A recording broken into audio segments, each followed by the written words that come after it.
গাছে কচি লাউ ধরেছে, তুমি বৈরাগী হতে কি চাও না?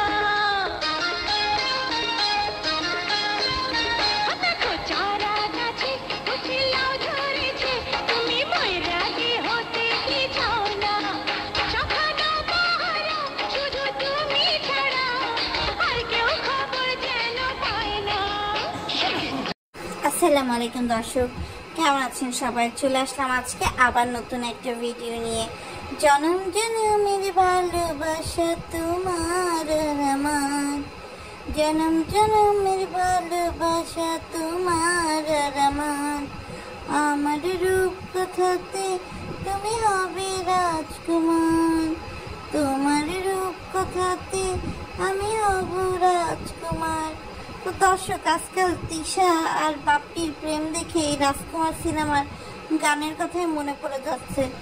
তো তিশা আর বাপ্পির এই নয়া নয়া প্রেম নিয়ে বিস্তারিত কথা বলবো। তার আগে আপনাদের কাছে অনুরোধ থাকবে, আপনারা সবাই মিলে আমার চ্যানেলটাকে একটু সাবস্ক্রাইব করে দেন, ভিডিও দেখেন, পাশে থাকেন, সাপোর্ট করেন। দর্শক, আপনাদের সাপোর্টে কিন্তু অনেক দূর এগিয়ে যেতে পারবো ইনশাল্লাহ।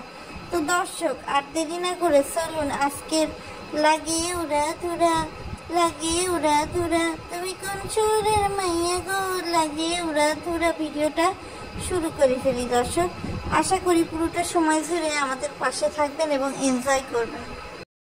সবার ঈদ কেমন যাচ্ছে সেটাও কিন্তু কমেন্ট করে জানিয়ে দেবেন। দর্শক, আপনাদের কমেন্টের অপেক্ষায় থাকলাম। দর্শক, আমাদের বাপ্পি আর তিশার বয়স তো আর কম হলো না, তবে ইদানিংকাল মিমের বিয়ে হয়ে যাওয়ার পর থেকে তিশার প্রতি বাপ্পির প্রেম যেন আরো উড়ে উড়ে জুড়ে জুড়ে বসেছে। কেননা সে তো বুঝে গিয়েছে সুদ তো আর এই জন্মে পাওয়া হলো না, আসল দিয়ে কামটা চালাইলে। তো আমি দেখলাম যে বাপ্পি তিশা তাবিয়া আর তান চলে যাওয়ার পর নতুন কাপলদের মতো নিব্বা নিব্বিদের মতো রুমে যে একবার ঢুকেছে, এরপর রুম থেকে বের হওয়ার আর কোনো নাম নাই। তানজিলা তো বলেই বসেছে যে আমি ভেবেছি তোমরা বাইরে ঘুরতে গিয়েছো, তখন বলছে না আমরা রুমের মধ্যেই ছিলাম। এখন রুমের মধ্যে তারা কেন ছিল কে জানে। আবার বাপ্পি বলে আমরা যদি এখন থেকে কোয়ালিটি টাইম স্পেন্ড করতে চাই তাহলে আমরা তাবিয়াকে এখানে রেখে যাব, আমরা ইন্ডিয়া যেতে পারি, এই যেতে পারি, ওই যেতে পারি। তো সেখানে আবার আমাদের তিশা আপা বলছে এগুলো তুমি কি বলছো। তো যাই হোক দর্শক, নাজমা বেগম কিন্তু ফকিন্নি খানায় খাইতে আসে নাই। আমি বুঝলাম না, অন্যবার বাপ্পি তিশাকে কি মায়া দরদ করে আমাদের পপি আপা, সাকিব ভাইয়া সবাই খাওয়ায়, আর এবার দেখলাম কোনো মূল্যই নাই। এক প্রকারে তিশার বাপ্পিকে কিন্তু বেরি করে দিয়েছে সাকিব পরিবার। কেননা তিশা কিন্তু তার পড়ার জন্য 3 পিস থেকে শুরু করে সবকিছুই আনছিল, তারপরও বাপ্পি মানে ছোট করে দেখানোর জন্য, অর্থাৎ তানজিলার বাড়িতে এসি নাই এটা বোঝানোর জন্য বারবার বলতেছে যে বাইরে বৃষ্টি হচ্ছে, তারপর উফ কি অসহ্য গরম। মানে ভাব এমন যে তুই সবসময় রাজার ছেলেই ছিলিস, তোদের সবসময় এসিই ছিল, তোরা একদম বড় লোকের ঘরে বড় লোক ছিলিস। মানে এইসব ফকিন্নিপনা দর্শক কেন করলো বুঝলাম না। তো যাই হোক দর্শক, এদিকে দেখলাম যে আমাদের মিমাপা কালকে ছাগল কুরবানি কইরা মাংস ভাগাভাগি করতেছে, শ্বশুর বাড়িতে পাঠাই দিতেছে, খুকিয়ে দিতেছে, শাহিনরে দিতেছে। আজকে আবার দেখলাম আপার কোনো ভিডিও নাই, আবার দেখলাম খালি গায়ে আমাদের বাবু মিমের পিছন পিছন চলে গিয়েছে মাংস বিতরণ করতে। তোমার পিছু ছাড়বো না, তোমার সাথেই চলবো, এরকম একটা ভাবসাব নিয়ে দর্শক আর কি চলতেছে। তো যাই হোক, পরে দেখলাম আমাদের মিম আবার গেঞ্জি পইরা সাবিনার মেয়ে আপনার মরিয়মের মাথার প্রজাপতি হারাই গেছে সেটা নিয়ে কাঁদতেছিল, সেটা নিয়ে দেখলাম একটু ভিডিওতে এসে বকাঝকা করলো। তা আমাকে সাবিনার আবার হচ্ছে হনুলুলু যাওয়ার শখ হয়েছে, তো সাবিনা নাকি ঢের বন্ধ পাইছে। তো সাবিনার প্রসঙ্গের সাথে দর্শক, আজকের ভিডিও শুরুতে যে কচি লাউ ধরেছে তুমি কি বৈরাগী হতে চাও না।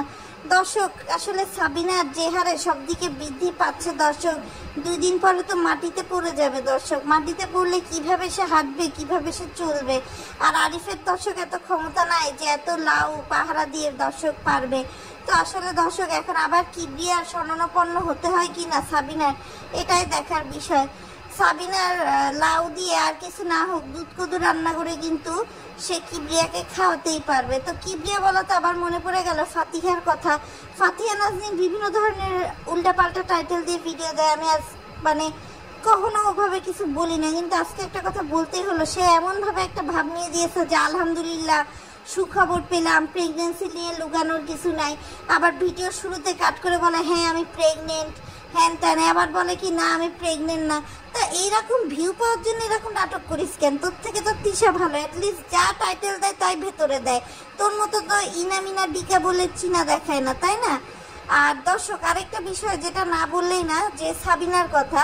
সাবিনা নাকি এখন তার নানি শাশুড়ি বাড়ি যাচ্ছে, এরপর এসে নাকি তার নানির বাড়ি যাবে। সে 20 দিন বন্ধ পাইছে মরিয়মের স্কুলের।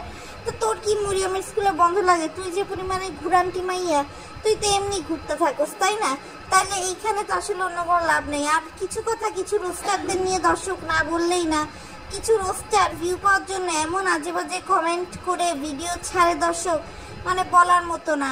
হ্যাঁ, আমার ভিডিওতে কখনো দেখবেন না যে আমি হচ্ছে আজগুবি গল্প আপনাদেরকে শোনায় দিব।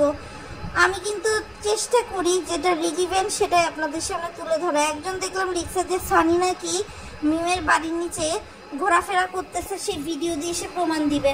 পরে আমি বললাম আচ্ছা দেখি কি এমন ভিডিও দিবে। পরে দেখি উমা এরকম তো কোনো কিছুই না, জাস্ট ভিউ পাওয়ার জন্য এই ধরনের নাটক।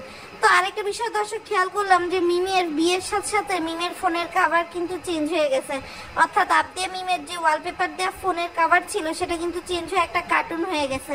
আবার দেখলাম বাবুর বড় ভাইয়ের নাকি 2 হাত ভাঙে গেছে। 2 দিন পর পর টাকা পয়সা ডিজিটালি ভিক্ষা করার নতুন নতুন টেকনিক নিয়ে এরা যে কোত্থেকে উঠে আসে দর্শক, আমার আসলে মাথায় কাজ করে না।